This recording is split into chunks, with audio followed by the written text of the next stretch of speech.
coisa que eu queria dizer, se você acha que a pandemia deu uma acelerada no nosso processo de aprendizagem. A gente já está muito rápido em tudo transformando e mudando e tal. E você acha que a pandemia também acelerou isso? E os processos digitais que temos agora, como você vê? Porque, por exemplo, a aprendizagem online não tem aquele toque, aquela humanização, aquele contato, aquela troca. Você acha isso válido? Você acha que é um caminho? É que é um local de ganho de repertório, é fato. Mas você acha que é um caminho, que a pandemia levou a isso e que isso pode ser humanizado, melhorado, desenvolvido? Total. Bom, então, em relação à primeira pergunta, a pandemia. Sim, eu acho que a pandemia ajudou a gente a acelerar, mas pelo fato de ter feito com que a gente repensasse muitas coisas, não só a nível de aprendizagem, tá? A pandemia colocou assim, escancarou pra gente muita coisa sobre a forma como a gente vinha operando socialmente falando. Trabalho, vida, várias coisas. E amadureceu o conceito também de aprendizado, estudo autodirigido, né? Total, total. Inclusive tinha um hashtag, né? Aprendi na pandemia. Tinha esse hashtag.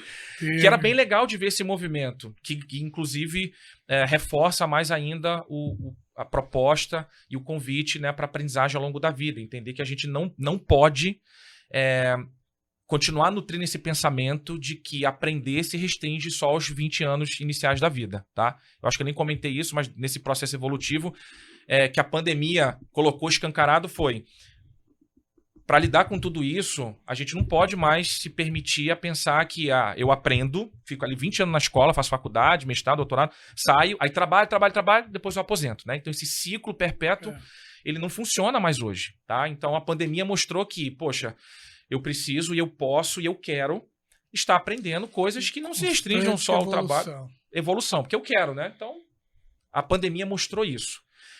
Falando em aprendizagem especificamente, a pandemia também fez com que a gente questionasse as próprias formas de aprender. Então, uma das coisas que eu vi muito na pandemia foi as universidades, escolas, com um grande problema de não conseguir fazer as aulas porque os professores não estavam adaptados e o formato de chegar na sala, pegar o caderninho, o livrinho, escrever no quadro, e aí? Quando eu chego pro computador, não dá. Como é que eu faço?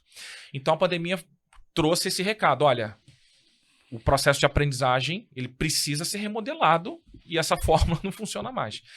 Então, nesse aspecto, houve esse convite e houve também a oportunidade das pessoas se integrarem com novas tecnologias que, já respondendo a segunda pergunta, para mim elas continuam ultra válidas e vão potencializar, Robinho, ainda mais esse processo de aprendizagem, tá? Porque essas ferramentas ajudam a gente a encurtar, a facilitar, a aprimorar a maneira como a gente está acessando o conteúdo.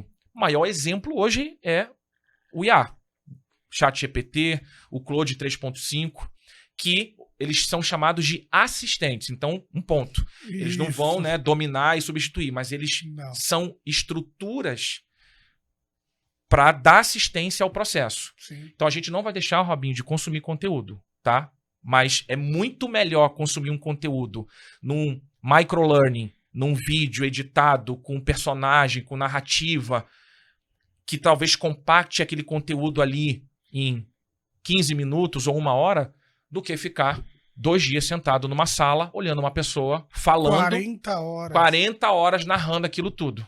Faz sentido? Então a tecnologia ela continua sendo a grande potencializadora.